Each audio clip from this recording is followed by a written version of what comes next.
Assalamualaikum warahmatullahi wabarakatuh.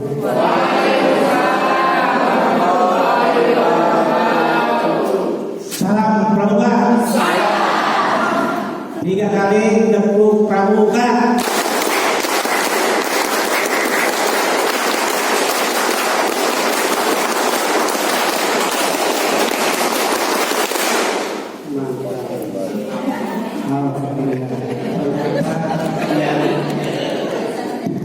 Ternyata yang tadinya saya anggap kakak-kakak sudah mampu, sudah ingin pulang, ternyata diminta pramuka tiga kali tepat semua.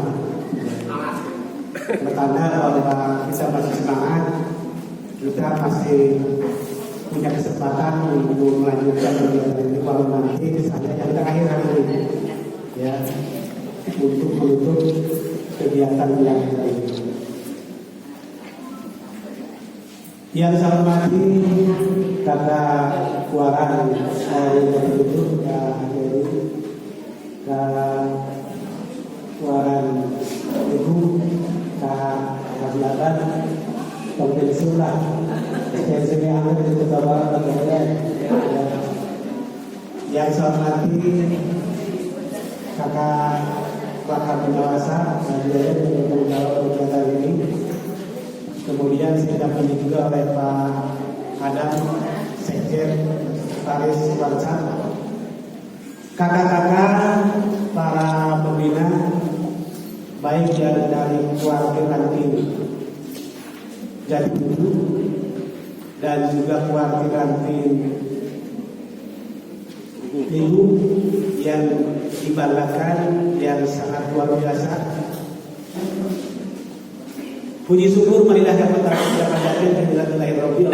alhamdulillah hari ini saya bisa menyempatkan waktu bersilaturahmi, berwajah bertatap muka yang nampaknya kali pertama ya saya bisa hadir di wilayah ranting Jatiluhur dan juga Minggu sekaligus.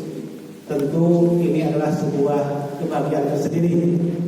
Karena saya yakin di antara kakak-kakak mungkin sering mendengar nama dari ketua WhatsApp. Namun hanya sebatas mengenal nama. Tapi secara pribadi mungkin belum bisa berwajah bertatap langsung. Oleh karena itu sekali lagi, bagaimana kakak-kakak? Terus WhatsApp silakan. Ya. Hidup Pak itu. Jadi kakak-kakak pengguna kakak ngurus WhatsApp. Oleh karena itu meyakini bahwa di antara sekian kakak-kakak yang menjadi bagian daripada kehidupan saya di organisasi, mungkin ada yang sudah berwajah bertatap langsung, entah ke kantor, entah di WhatsApp. Oleh karena itu, saya pastikan hari ini saya meminta waktu, menyiapkan waktu untuk bersilaturahmi langsung. Dengan harapan yang pertama tentu karena hari ini adalah kegiatan gelar ajar. Tadi materi dari pagi mungkin sampai siang sudah disampaikan.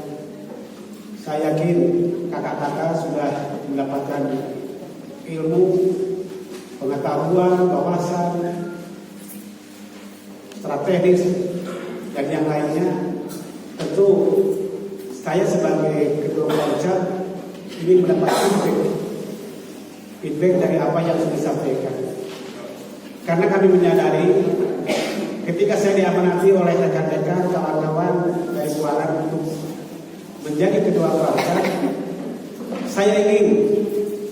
kami ingin kegiatan kepramukaan di Majalengka ini bukan hanya simbol yang dimiliki, yang rutin kegiatannya terorganisasi, akan tetapi kita ingin bagaimana dari awal kami berkomitmen bagaimana pramuka di Majalengka akan lebih bisa dikenal, lebih bisa dibutuhkan dan ditunggu kiprahnya oleh publik, bukan hanya di bidang pendidikan dengan anak-anak kita, tapi sesuai dengan harapan kita karena kegiatan kepramukaan masuk di semua lini masyarakat. Ya. Bahkan kita sudah kerjasama dengan PDOPD, dengan sahamnya, ada 6 saham yang sudah kita latih, sudah kita bangun, sudah kerjasamanya. Kita kemudian nanti ketika ada program-program yang menyangkut kesakaan di OPD masing-masing, ketika kawan-kawan, ketika kakak-kakak di perwakilan membutuhkan kerjasama itu, tinggal kontak kita ke Kuarca, tinggal nanti kita lanjutkan. Hal ini sekalian tidak lain, tapi kita ingin menjadikan Kabupaten Majalengka sungguh-sungguh menjadi kabupaten pramuka. Bukan hanya kita tiap tanggal 14 yang bulan berjalan memakai baju pramuka, atribut pramuka, karena ini bagian dari sosialisasi, bagian untuk memasyarakatkan gerakan pramuka.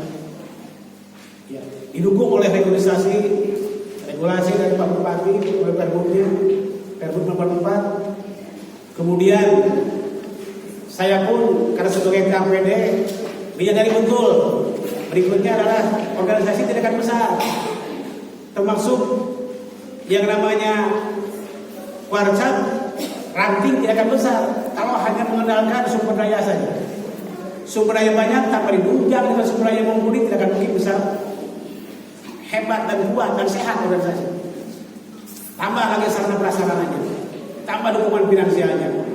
Paling tidak tiga indikator itulah ketika dimiliki kemudian dikuasai, maka kemudian insya Allah pramuka akan lebih besar. Pramuka akan sangat dinanti dan ditunggu oleh publik kiprahnya itu. Ya. Oleh karena itu kita harus sepakat dengan itu, karena kapan lagi pramuka akan berkibar kalau bukan hari ini oleh kita? Siapa lagi kalau bukan kita? Untuk itu hari ini program Binawasa melaksanakan kegiatan belajar. Ini semata-mata bagaimana ingin kita meningkatkan program-program ya di kegiatan kepramukaan. Kakak-kakak sebagai pembina yang ada di wilayah ranting, baik di lingkup maupun Jatirjo, sebagai seorang pembina harus punya pemahaman yang sama, harus punya strategi yang sama, pemikiran yang sama, mindset yang sama di dalam pembinaan kepramukaan. Jangan sampai ada perbedaan antara pramuka ranting ini dengan ranting ini, ranting kecepatan ini dengan ranting kecepatan ini. Maka kemudian saya perintahkan, saya minta kepada Ibu Wakabinawasa untuk melaksanakan program ini. Kenapa? Hakikat yang paling utama dari pelaksanaan dalam ajar itu, kami ingin terbentuk sebuah silaturahmi yang utuh. Antara siapa? Antara para pembina pramuka di lapangan. Paling tidak jadikan momentum bulan ajar ini sebagai ukhuwah yang saling merekatkan kekeluargaan. Oh ternyata kita ini dulu bareng-bareng loh masuk jadi guru katakanlah. Oh bareng-bareng masuk jadi P3K yang tugasnya sama. Sekarang juga di ada pembukaan dan akhirnya hari ini bertemukan di tempat ini. Paling tidak momentumnya adalah bagaimana hakikat pertemuan kali ini kita bisa silaturahmi di antara kakak-kakak ini. Kemudian berikutnya yang kedua, tujuannya adalah bagaimana kakak-kakak dapat dibekali ilmu terkait dengan pemahaman entah kepermukaan, entah bidang-bidang ajar atau bidang-bidang pengetahuan yang lainnya. Termasuk kita kerjasama dengan BPBD. Bagaimana program-program BPBD bisa dikenal, bisa diketahui. Karena pramuka seringkali bahkan garda terdepan ketika ada kejadian bencana, ketika ada persoalan-persoalan yang menyangkut kemanusiaan. Dan maka kemudian bagaimana ya BPBD dihadirkan, diperkenalkan kepada kakak sekalian agar kakak-kakak bisa memahami mengerti ya. Sehingga ketika ada kejadian bencana, bagaimana kita bisa meminimalisir persoalan kebencanaan, dampak kemanusiaannya, dampak kerugian secara materinya dan juga lain-lain. Karena itu Pramuka mempunyai program yang begitu banyak. Ketika kejadian masalah lalu lintas menjelang Idul Fitri, Idul Adha, raja-raja lainnya, kita selalu diminta oleh siapa? Oleh kepolisian, oleh Polres, meminta. Itu artinya sekali lagi kawan-kawan katakan sekalian, semua ini adalah bagaimana kita ingin membesarkan Pramuka. Ya. Oleh karena itu, yang terakhir dari tujuan dalam acara ini, jangan sampai ada perbedaan pendapat, kesamaan pandang ketika kita melaksanakan pembinaan kepramukaan di lapangan. Oleh karena itu, pentingnya dalam acara ini, kunci yang utama tadi, bagaimana kita membangun sebuah persepsi yang sama, demikian pemahaman, demikian pendidikan dan lain-lain. Sekalian paham. Itu ya inti dari kegiatan gelar ajar yang jahil tadi mungkin sudah dibahas. Kemudian yang kedua, hari ini pun saya hadir di samping sebagai ketua keluarga dan tadi amanat terkait dengan persoalan masalah permukaan. Tidak lepas dari itu juga saya punya tugas yang melekat di dalam keseharian sebagai apa? Sebagai sekda. Ya. Sebagai sekda di bidang kepegawaian, ya. Saya itu sebagai pejabat yang diberikan kewenangan untuk menandatangani hal-hal yang menyangkut kepegawaian, baik yang menyangkut masalah kenaikan pangkat, perpindahan, hukuman, termasuk perceraian segala macam. Ya, ini semuanya bertumbuh dan berada di sekda. Karena sekda ini sebagai pejabat ya tertinggi di bidang kepegawaian. Saya manusia yang langka karena sekda hanya satu-satunya yang tertinggi di lingkup pemerintahan daerah terkait dengan kepegawaian itu ada dan sekda. Makanya eselon 2 A. Ya, pangkatnya sama dengan Parus lah kira-kira. Parus berapa sekarang?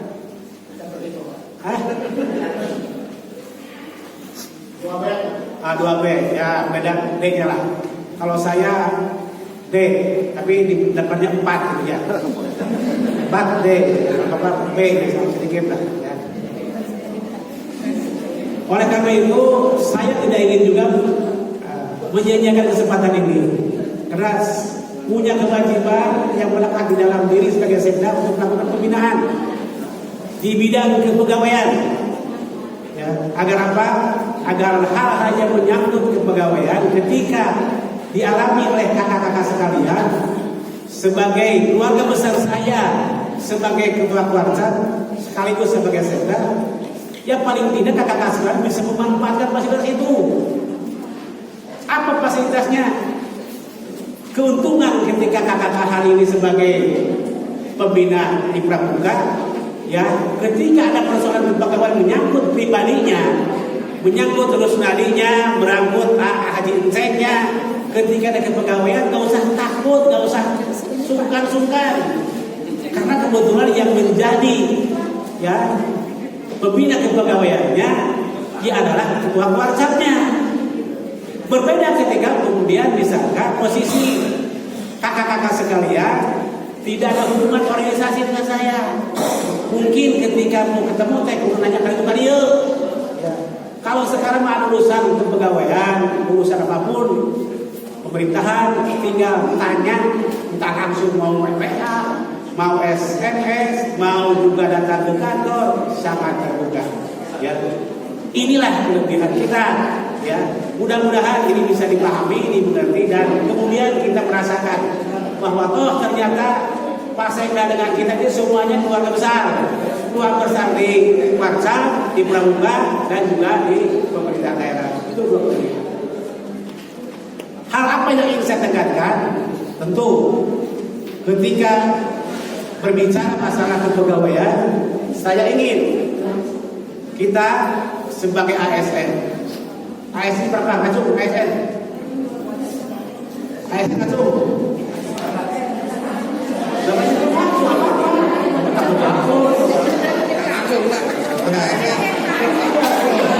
Banyak.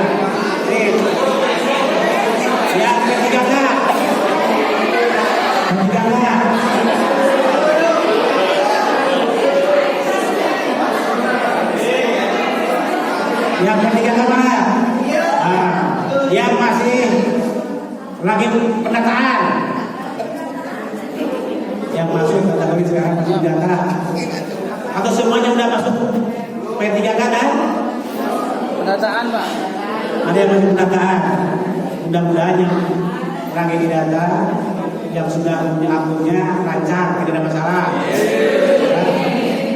Kalau ada masalah konsultasikan, biar cepat dibereskan, karena masih ada waktu sangat ya untuk memperbaiki. Karena begitu banyak, sudah hampir 2000 lebih yang sudah masuk portalnya, masuk portal kemudian sudah lolos. Barangkali di minggu, ada yang masih belum selesai, silahkan kita waktu dibereskan.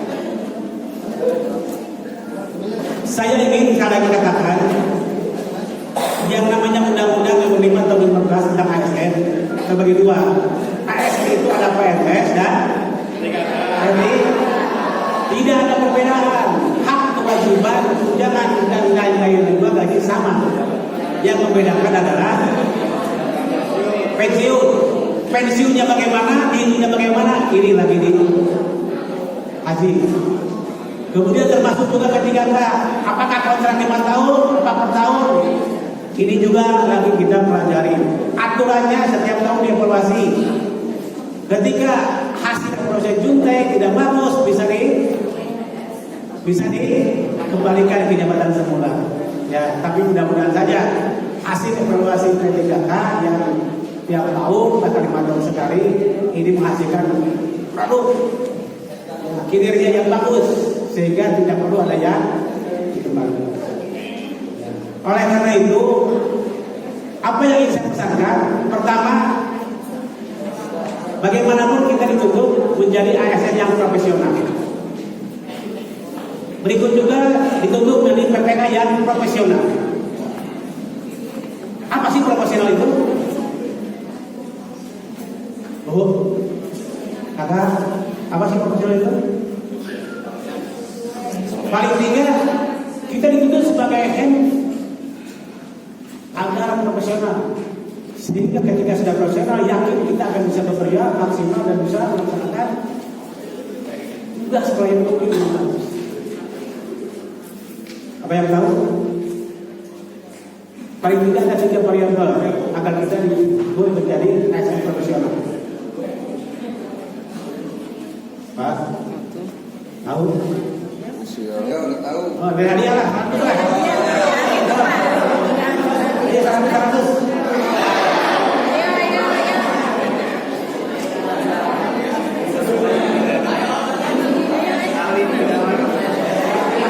Ayo berdiri, silakan. Silakan apa yang juga profesinya. Gimana? Yang jawab terhadap pelayanan. Kita saya inginkan 3 indikator bagi ASN atau P3K yang dikatakan profesional harus memiliki 3 unsur. Paling tidak apa? Disiplin, bertanggung jawab, disiplin. Ya, dibalik komunitas. Bisa melaksanakan tugas sesuai dengan tupoksinya, mencerminkan perilaku yang sesuai dengan indikatornya, Pak. Ya, salah satu tapi ya, langsung ya, biar kita aja. Berarti kita keluar.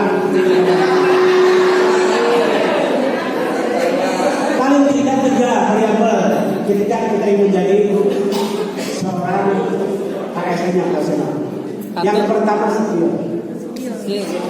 Kemampuan punya keahlian. Bagaimana seorang guru bisa mengajar kalau tidak punya keahlian? Mungkin si anak ini ukuran pintar jadi lain pintar, usaha terakhir yang tidak dimiliki oleh satu dulu. Betul. Yang kedua, apa? Knowledge, ilmunya. Percuma skill punya, seninya punya, teknik dan daya bisa, tapi kemampuan pengetahuannya tidak mumpuni. Kudu bisa menguasai ilmunya ini, dia tidak kuasa. Dan yang ketiga adalah efisiensikan. Hebat apapun skillnya, wawasannya tinggi, tapi efisien sikapnya, gaya sebagai seorang guru, pantas guru yang ditiru tidak akan mungkin bisa. Akhirnya seorang profesional itu adalah bagaimana dia memahami bidang toksiknya, bisa melaksanakan bidang toksiknya, dan kemudian tercapai target kinerja sesuai dengan yang ditentukan. Itu. Terus terjadi ya? Setengah agak kajian Pak.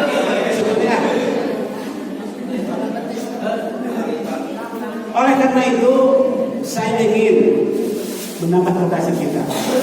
Saya ingin pertemuan hari ini bermakna. Ya, betul kakak-kakak saya sudah bekerja lama. Ada yang sudah sekian tahun, tapi kadang-kadang lupa, tidak diingatkan. Ya, oleh karena itu fondasi yang paling utama, ketika hari ini kita mendapat kesempatan menjadi orang yang pilihan. Di saat yang lain ribuan material yang jadi P3K, yang jadi ASN, tapi mereka mentah sudah masuk, dan hari ini kita bisa duduk, bisa menjadi P3K. Ya, makanya saya ingin menyanyiakan dan saya menyanyiakan kesempatan ini, karena Allah sudah meyakinkan kepada kita, lain sakardo belanda, kita harus sanggup nikmat. Yang tidak boleh ketika hari ini kita duduk di sini, kita suruh menjelek-jelekkan keberadaan itu. Besok aja untuk, ayo ke, sok aja sikap manusia jangan naik, kerja di sekarang, atau misalkan kerja di kontrak sebelum jadi P3K, terutama kan dibacaan. Hayang ini dan masuk P3K, saya turun. Semuanya tuh, kerjanya tuh terlambat, tidak terblok, tidak memiliki semangat. Ya, makanya saya ingin kita ini orang pilihan, jangan sampai menyanyiakan pilihan hidup dan pilihan yang luar biasa kita. Ya, makanya saya selalu tekankan dari pribadi, jadikan pekerjaan ini sebagai sebuah kewajiban. Ya, sebagai insan yang beriman harus merasa wajib. Kalau sudah tertanam dalam diri kita, jabatan, kedudukan kita sebagai wajib, yakin kita akan sungguh-sungguh kerja. Karena apa? Fondasinya, ketika kita mendapatkan itu, maka kita akan terbangun dalam diri, dilaksanakan melapat. Apa? Ganjaran, ditinggalkan apa? Dosa. Itu harus terbangun dalam diri kita. Sebagai ASN, sebagai P3K, tanpa itu tidak akan berubah ke depan. Harus ke bawah. Jadikan pekerjaan untuk itu cepat lagi. Kurang lengkap. Ternyata kewajiban saja sudah cukup. Karena merasa posisi ASN, posisi P3K, kalau hanya kewajiban merasanya terpaksa, asa tertekan. Silakan naikkan derajatnya. Tapi jangan lupa kewajiban harus dilakukan sebagai fondasi awal. Jadikan sebagai sebuah kebutuhan. Butuh karena itu ada kehidupan kita. Butuh karena dari dulu kita ingin jadi ASN. Ternyata hari ini sudah jadi ASN.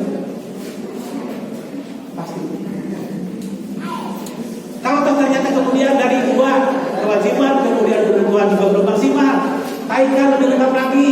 Ya, kalau masih merasa belum puas, jadikan cara pandang kita terhadap kehidupan kita ini kewajiban, kebutuhan dan kenikmatan. Saya yakin kalau ini sudah dibangun, disatukan, maka tidak ada alasan ASN untuk tidak berintegritas. Tidak ada alasan ASN yang tidak bertanggung jawab. Tidak ada alasan ASN yang menghindar dari pekerjaan. Semuanya akan bertumbuh dengan. Ketika itu dilaksanakan, berangkat dari rumah pagi-pagi ke kantor, ke sekolah, bayangkan kalau berapa langkah itu untuk pegang langkahnya. Setiap hari kita mendapat keuntungan. Berbeda ketika kemudian dengan orang yang tidak dapat pekerjaan hari ini kemana besok kemana. Kita berangkat tiap pagi jelas, pulang jelas, berangkat lagi.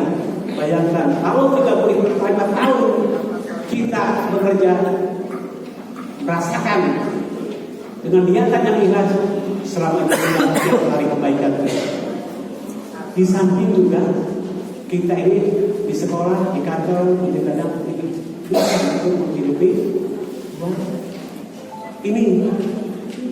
Nah kemudian kalau ini sudah jadi fondasi pribadi, ketika bergeser posisi hari ini dari pribadinya tadi semangatnya harus ada, ya muncul tanpa punya itu, tanpa punya misi, tanpa punya prinsip seperti itu, kita mungkin akan sia-sia dalam berhasil. Jangan anggap remeh hidup kita harus jelas. Ya, apa yang kita tuju harus jelas. Sehingga mengejarnya pun kita harus punya rencana, punya strategi tidak jelas. Yang tidak jelas itu keberhasilan kita ketika kita tidak bertujuan yang jelasnya, tidak bertujuan yang tujuan yang jelas. Selama itu pula perencanaan itu tidak jelas. Selama itu pula kita akan mencari bagaimana cara untuk mencapainya. Kemudian tadi ketika sudah fondasi agama seperti itu, hari ini sudah jadi ASN, hari ini sudah jadi PPK.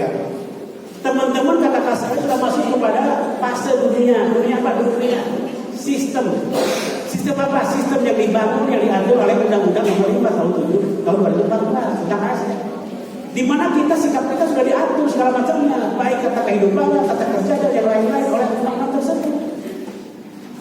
Bagaimana kita ingin mendapatkan pekerjaan maksimal sebagai rencana, kita diatur. Sebagai ASN diatur oleh undang-undang. Ya, nomor 5 tadi.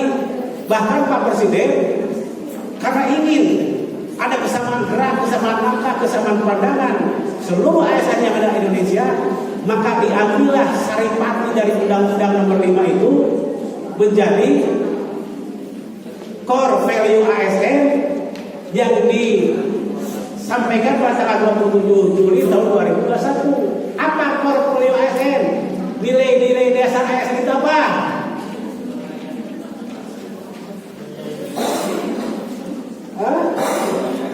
Aduh, ada kembali bisa gawe lamun tujuan orang ke apa? Orang sebagai efek ke apa naon bakal pegawaian? Ke apa naon bae anu menjadi hak dan kewajiban orang di larangan. Bukan berarti itu juga harus kita harus mengatakan dari ASN. Ya, Pak Presiden meluncurkan nilai-nilai ASN itu dipedoman dan dilaksanakan oleh kita sebagai parameter ukuran untuk pelayanan kepada publik, untuk pelayanan kepada publik agar kita menjadi ASN yang berapa? Ada yang apa akronimnya? Sini. Iya, dan saya lah. Lagu dekat dan saya lagu sekarang dulu.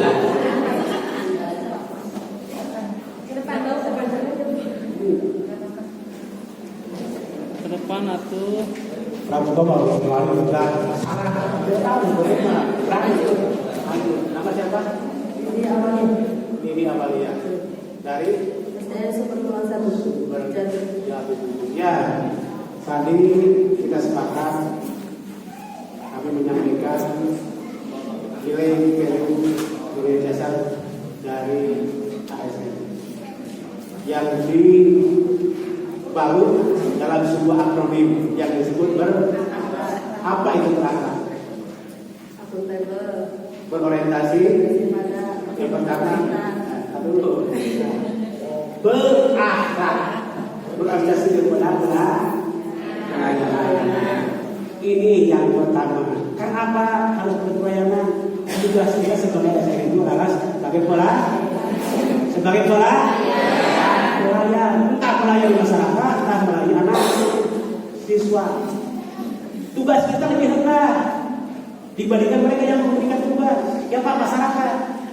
Yang oleh karena itu jangan punya pemikiran bahwa kita itu berada di atas masyarakat, tapi kita adalah orang petugas dari mereka. Ya. Oleh karena itu yang pertama berorientasi kepada bola. Yang kedua, ini payah. Silakan nanti akan berubah. Bagaimana kemudian perilakunya kalau kita ingin melakukan pelayanan bagus? Diubah bisa ada stabilan, ada sedang, bla bla bla bla bla bla. Kemudian berikutnya berorientasi kepada A-nya apa? Akun. Ajar kadang-kadang minta hadiah. Akuntabel itu setiap sesuatu harus dapat dipertanggung. Setiap apapun anggaran pemerintah yang diterima oleh kita harus dapat dipertanggungjawabkan.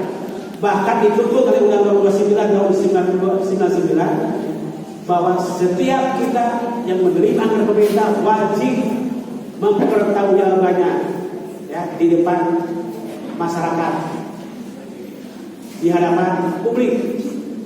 Karena itu menjadi asas yang sudah dijamin, diatur oleh Undang-Undang Nomor 29, yaitu asas akuntabilitas.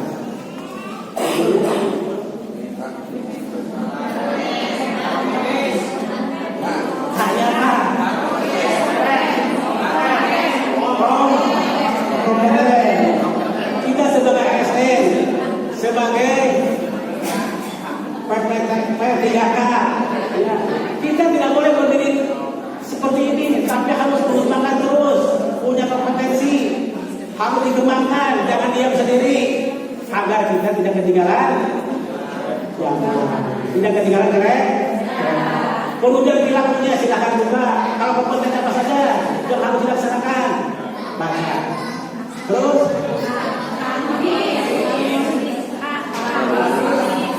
ya, harmoni. Ketika kita bekerja di dalam suatu organisasi pasti beda pendidikan, beda kepala, beda lokasi, tidak boleh ada saling ejek. Harus harmonis. Dulu gawe bareng-bareng, jadi gawe bapak. Ini kemudian perilakunya silakan. Apa saja perilakunya baca supaya orang menjadi ASN yang paham tentang tupoksi. Elektromagnus sampai tujuannya lebih cepat kalau kita tidak paham ilmu. Berikutnya loyal. Kita harus loyal bila menggunakan fasilitas negara. Bertanggung jawab, menjaga NKRI terus mentang-mentang senang di masjid. Jadi kena dulu aliran. Aliran susah, tidak boleh. Kita mau harus pantang ya bagaimana membela NKRI, memanfaatkan jasa negara harus diamankan oleh kita, dipakai seperti mana. Apalagi